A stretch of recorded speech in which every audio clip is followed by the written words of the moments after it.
வங்கதேச டெஸ்ட் தொடருக்கு இன்னமுமே பார்த்தீங்கன்னா கிட்டத்தட்ட ஒரு மாத காலம் இருக்கும் நிலையில் அந்த தொடரில் பங்கேற்கும் இந்திய அணியை தேர்வு செய்யும் பணியை பிசிசிஐயுமே துவங்கிவிட்டது. முதற்கட்டமாக உத்தேசமாக 15 பேர் பட்டியலை தேர்வு செய்திருக்காங்க.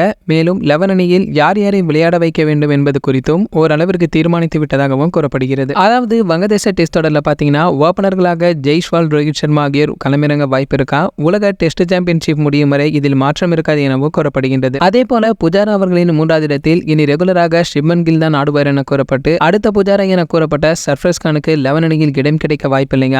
அதைத் தொடர்ந்து விராட் கோலி, KL ராகுல், ரிஷப் பந்த் ஆகியோர் 11 அணியில் இடம்பெற வாய்ப்புள்ளது. ஆல்ரவுண்டர்களின் இடங்களில் வழக்கம் போல ரவீந்திர ஜடேஜா, அக்சர் படேல், ரவிச்சந்திரன் அஸ்வின் ஆகிய 3 பேரும் இடம்பெறுவார்கள். முழுநேர ஸ்பின்னர் யாரும் 11 அணியில் இடமில்லை எனவும் கணிக்கப்பட்டிருக்காங்க. பும்ரா, முகமது ஷமி ஆகியோரை நேரடியாக ஆஸ்திரேலியாவுக்கு எதிரான டெஸ்ட் தொடரில் பயன்படுத்த முடிவு செய்யப்பட்டிருப்பதால வங்கதேச டெஸ்ட் தொடரில் முகமது சிராஜ், ஹர்ஷதீப் சிங் ஆகியோர் தான் ரெகுலர் பவுலர்களாக இருப்பார்கள். மேலும் இந்திய உத்தேச 11 அணியில பாத்தீங்கன்னா வங்கதேசத்திற்கு எதிராக ஜெய்ஸ்வால், ரோஹித் சர்மா அவர்கள் கேப்டனாகவும், சுப்மன் கில், விராட் கோலி, KL ராகுல், ரிஷப் பந்த், ரவீந்திர ஜடேஜா, அக்சர் படேல், ரவிச்சந்திரன் அஸ்வின், முகமது சிராஜ், ஹர்ஷதீப் சிங் ஆகியோருமே இடம்பெற்று வந்திருக்காங்க. சரி, ஓகே, இது போன்ற கிரிக்கெட் பற்றி வெளியாகும் அனைத்து செய்திகளை நீங்க உடனே தெரிஞ்சுக்க நம்மளுடைய கிரிக்கெட் நியூஸ் அப்டேட் நம்ம சேனலை சப்ஸ்கிரைப் பண்ணிக்கங்க. பக்கத்தில் உள்ள பெல் ஐக்கானை கிளிக் பண்ணிட்டீங்கன்னா நீங்க நம்ம வீடியோவை மிஸ் பண்ணாம பார்க்கலாம்.